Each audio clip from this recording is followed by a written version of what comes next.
آج کی اس نشست میں آپ سنیں گے حضرت عائشہ رضی اللہ تعالیٰ عنہا پر تہمت کا معاملہ۔ مزید آپ یہ بھی سنیں گے کہ تہمت لگانے والا کون تھا اور اس کا انجام کیا ہوا۔ بسم اللہ الرحمن الرحیم۔ اللہم صلی علی محمد وعلی آل محمد وعطرتہ بعدد کل معلوم لک۔ السلام علیکم ناظرین، سیرت النبی صلی اللہ علیہ وآلہ وسلم کی نشست نمبر 75 میں خوش آمدید۔ آپ نے ہماری پچھلی نشست میں ایک ذلیل ترین آدمی کو مدینہ سے نکالنے کا واقعہ سنا تھا۔ اب اس غزوے کا دوسرا سب سے اہم واقعہ تھا واقعہ افک۔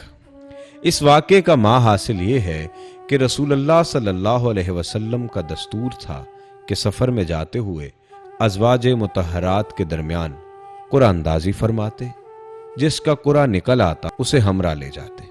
اس غزوے میں قرآن حضرت عائشہ رضی اللہ تعالیٰ عنہا کا نکلا اور آپ انہیں ساتھ لے گئے۔ غزوے سے واپسی میں ایک جگہ پڑاؤ ڈالا گیا۔ حضرت عائشہ اپنی حاجت کے لیے گئیں، اسے ہمراہ لے جاتے اور اپنی بہن کا ہار جسے عاریتاً لے گئی تھیں کھو بیٹھی۔ احساس ہوتے ہی فوراً اس جگہ واپس گئیں جہاں ہار غائب ہوا تھا۔ اسی دوران وہ لوگ آئے جو آپ کا ہودج اونٹ پر لادا کرتے تھے۔ انہوں نے سمجھا آپ ہودج کے اندر تشریف فرما ہیں، اس لیے اسے اونٹ پر لاد دیا اور ہودج کے ہلکے پن پر نہ چونکے، کیونکہ حضرت عائشہ رضی اللہ تعالیٰ عنہا ابھی نوعمر تھی، بدن موٹا اور بوجھل نہ تھا۔ نیز چونکہ کئی آدمیوں نے مل کر ہودج اٹھایا تھا، اس لیے بھی ہلکے پن کا تعجب نہ ہوا۔ اگر صرف ایک یا دو آدمی اٹھاتے تو انہیں محسوس ضرور ہوتا۔ بہرحال حضرت عائشہ رضی اللہ تعالیٰ عنہا ہار ڈھونڈ کر قیام گاہ پہنچی تو پورا لشکر جا چکا تھا اور میدان بالکل خالی پڑا تھا۔ نہ کوئی پکارنے والا تھا، نہ کوئی جواب دینے والا۔ وہ اس خیال سے وہیں بیٹھ گئیں کہ لوگ انہیں نہ پائیں گے تو پلٹ کر وہیں تلاش کرنے آئیں گے، لیکن اللہ اپنے امر پر غالب ہے۔ وہ بالائے عرش سے جو تدبر چاہتا ہے کرتا ہے۔ چنانچہ حضرت عائشہ کی آنکھ لگ گئی اور وہ سو گئی۔ پھر صفوان بن معطل رضی اللہ تعالیٰ عنہ کی یہ آواز سن کر بیدار ہوئی کہ انا للہ و انا الیہ راجعون۔ رسول اللہ کی بیوی؟ وہ پچھلی رات کو چلا آ رہا تھا۔ صبح کو اس جگہ پہنچا جہاں آپ موجود تھی۔ انہوں نے جب حضرت عائشہ کو دیکھا تو پہچان لیا، کیونکہ وہ پردے کا حکم نازل ہونے سے پہلے بھی انہیں دیکھ چکے تھے۔ انہوں نے انا للہ پڑھی اور اپنی سواری بٹھا کر حضرت عائشہ کے قریب کر دی۔ حضرت عائشہ اس پر سوار ہو گئی۔ حضرت صفوان نے انا للہ کے سوا زبان سے ایک لفظ نہ نکالا، چپ چاپ سواری کی نکیل تھامی اور پیدل چلتے ہوئے لشکر میں آ گئے۔ یہ ٹھیک دوپہر کا وقت تھا اور لشکر پڑاؤ ڈال چکا تھا۔ انہیں اس کیفیت کے ساتھ آتا دیکھ کر مختلف لوگوں نے اپنے اپنے انداز پر تبصرہ کیا اور اللہ کے دشمن عبداللہ بن ابی کو بھڑاس نکالنے کا ایک اور موقع مل گیا۔ چنانچہ اس کے پہلو میں نفاق اور حسد کی جو چنگاری سلگ رہی تھی، اس کے کرب پنہا کو عیاں اور نمایاں کیا، یعنی بدکاری کی تہمت تراش کر واقعات کے تانے بانے بننا، تہمت کے خاکے میں رنگ بھرنا اور اسے پھیلانا بڑھانا اور ادھیڑنا اور بننا شروع کر دیا۔ نعوذ باللہ من ذالک۔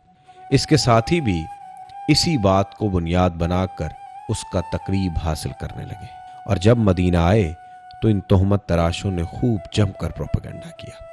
ادھر رسول اللہ خاموش تھے، کچھ بول نہیں رہے تھے، لیکن جب لمبے عرصے تک وحی نہ آئی تو آپ نے حضرت عائشہ سے علیحدگی کے متعلق اپنے خاص صحابہ سے مشورہ کیا۔ حضرت علی کرم اللہ وجہ الکریم نے صراحت کیے بغیر اشاروں میں مشورہ دیا کہ آپ ان سے علیحدگی اختیار کر کے کسی اور سے شادی کر لیں، لیکن حضرت اسامہ وغیرہ نے مشورہ دیا کہ آپ انہیں اپنی زوجیت میں برقرار رکھیں اور دشمنوں کی بات پر کان نہ دھریں۔ اس کے بعد آپ نے منبر پر کھڑے ہو کر عبداللہ بن ابی کی ایذا رسانیوں سے نجات دلانے کی طرف توجہ دلائی۔ اس پر حضرت سعد بن معاذ اور اسید بن حضیر نے اس کے قتل کی اجازت چاہی، لیکن حضرت سعد بن عبادہ پر، جو عبداللہ بن ابی کے قبیلہ خزرج کے سردار تھے، قبائلی جمعیت غالب آ گئی اور دونوں حضرات میں ترش کلامی ہو گئی، جس کے نتیجے میں دونوں قبیلے بھڑک اٹھے۔ رسول اللہ صلی اللہ علیہ وسلم نے خاصی مشکل سے انہیں خاموش کیا، پھر خود بھی خاموش ہو گئے۔ ادھر حضرت عائشہ کا یہ حال تھا کہ وہ غزوے سے واپس آتے ہی بیمار پڑ گئیں اور 1 مہینے تک مسلسل بیمار رہیں۔ انہیں اس تہمت کے بارے میں کچھ بھی معلوم نہ تھا، البتہ انہیں یہ بات کھٹکتی رہتی تھی کہ بیماری کی حالت میں رسول اللہ کی طرف سے جو لطف و عنایت ہوا کرتی تھی اب وہ نظر نہیں آ رہی۔ بیماری ختم ہوئی تو ایک رات مصطحہ کے ہمراہ قضائے حاجت کے لیے میدان میں گئیں۔ اتفاق سے مصطحہ اپنی چادر میں پھنس کر پھسل گئیں اور اس پر انہوں نے اپنے بیٹے کو بد دعا دی۔ حضرت عائشہ نے اس حرکت پر انہیں ٹوکا تو انہوں نے حضرت عائشہ کو یہ بتلانے کے لیے کہ میرا بیٹا بھی پروپیگنڈے کے جرم میں شریک ہے تہمت کا واقعہ سنایا۔ حضرت عائشہ نے واپس آ کر اس خبر کا ٹھیک پتہ لگانے کی غرض سے رسول اللہ صلی اللہ علیہ وسلم سے والدین کے پاس جانے کی اجازت چاہی۔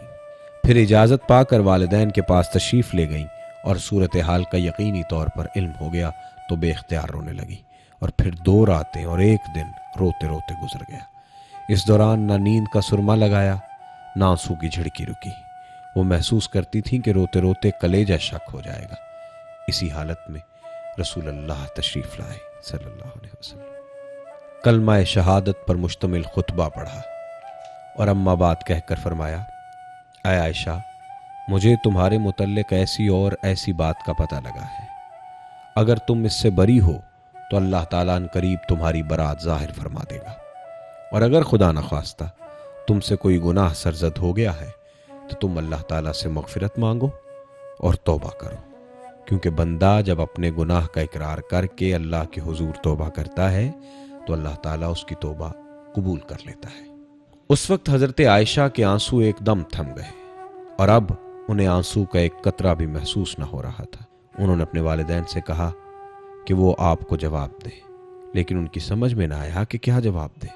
اس کے بعد حضرت عائشہ نے خود ہی کہا، واللہ میں جانتی ہوں کہ یہ بات سنتے سنتے آپ لوگوں کے دلوں میں اچھی طرح بیٹھ گئی ہے اور آپ لوگوں نے اسے بالکل سچ سمجھ لیا ہے۔ اس لیے اب اگر میں یہ کہوں کہ میں بری ہوں اور اللہ خوب جانتا ہے کہ میں بری ہوں تو آپ لوگ میری بات سچ نہ سمجھیں گے، اور اگر میں کسی بات کا اعتراف کر لوں حالانکہ اللہ خوب جانتا ہے کہ میں اس سے بری ہوں تو آپ لوگ صحیح مان لیں گے۔ ایسی صورت میں واللہ میرے لیے اور آپ لوگوں کے لیے وہی مثل ہے جو حضرت یوسف کے والد نے کہا تھا، فصبر جمیل، یعنی صبر ہی بہتر ہے، اور تم لوگ جو کچھ کہتے ہو اس پر اللہ کی مدد مطلوب ہے۔ اس کے بعد حضرت عائشہ رضی اللہ تعالیٰ عنہ دوسری طرف جا کر لیٹ گئیں اور اسی وقت رسول اللہ پر وحی نازل شروع ہو گئی۔ پھر جب آپ سے نزول وحی کی شدت و کیفیت ختم ہوئی تو آپ مسکرا رہے تھے۔ آپ نے پہلی بات جو فرمائی وہ یہ تھی، عائشہ، اللہ نے تمہیں بری کر دیا۔ اس پر خوشی سے ان کی ماں بولی، عائشہ، حضور کی جانب اٹھو، شکریہ ادا کرو۔ انہوں نے اپنے دامن کی برات اور رسول اللہ کی محبت پر اعتماد و وثوق کے سبب قدر ناز کے انداز میں کہا، واللہ میں تو ان کی طرف نہ اٹھوں گی اور صرف اللہ کی حمد کروں گی۔ اس موقع پر واقعہ افق سے متعلق جو آیات نازل فرمائی وہ سورہ نور کی 10 آیات ہیں۔ اس کے بعد تہمت تراشی کے جرم میں مصطح بن اساسہ، حسان بن ثابت اور حمنہ بن جہش رضی اللہ تعالیٰ عنہ کو 80 کوڑے مارے گئے۔ البتہ خبیث عبداللہ بن ابی کی پیٹھ اس سزا سے بچ گئی، حالانکہ تہمت تراشوں میں وہی سر فہرست تھا اور اس نے اس معاملے میں سب سے اہم رول ادا کیا تھا۔ اسے سزا نہ دینے کی وجہ یا تو یہ تھی کہ جن لوگوں پر حدود قائم کر دی جاتی ہیں وہ ان کے لیے اخروی عذاب کی تخفیف اور گناہوں کا کفارہ بن جاتی ہے، اور عبداللہ بن ابی کو اللہ تعالیٰ نے آخرت میں عذاب عظیم دینے کا اعلان فرما دیا تھا، اور پھر وہی مصلحت کار فرما تھی جس کی وجہ سے اسلام کے دشمنی کے باوجود اسے قتل نہیں کیا گیا۔ حافظ ابن حجر نے امام حاکم کی ایک روایت نقل کی ہے کہ عبداللہ بن ابی کو بھی حد لگائی گئی تھی۔ اس طرح 1 مہینے بعد مدینہ کی فضا شک و شبہے اور قلق و اضطراب کے بادلوں سے صاف ہو گئی، اور عبداللہ بن ابی اسی طرح رسوا ہو کر دوبارہ سر نہ اٹھا سکا۔ ابن اسحاق کہتے ہیں کہ اس کے بعد جب بھی وہ کوئی گڑبڑ کرتا تو خود اس کی قوم کے لوگ اسے عتاب کرتے، اس کی گرفت کرتے اور اسے سخت سست کہتے۔ اس کیفیت کو دیکھ کر رسول اللہ نے حضرت عمر سے کہا، اے عمر، کیا خیال ہے؟ دیکھو، واللہ اگر تم نے اس شخص کو اس دن قتل کر دیا ہوتا جس دن تم نے مجھ سے اسے قتل کرنے کی بات کہی تھی، تو اس کے بہت سے ہمدرد اٹھ کھڑے ہوتے، لیکن اگر آج انہی ہمدردوں کو اس کے قتل کا حکم دیا جائے تو وہ اسے قتل کر دیں گے۔ حضرت عمر نے کہا، واللہ میری سمجھ میں آ گیا ہے کہ رسول اللہ کا معاملہ میرے معاملے سے زیادہ بابرکت ہے۔ سبحان اللہ۔ ناظرین، یہ تھی آج کی نشست۔ آج کی اس نشست سے فی الحال اتنا ہی۔ اپنے میزبان سید ابرار ابوالحسن کو اجازت دیجیے۔ اللہ حافظ و ناصر۔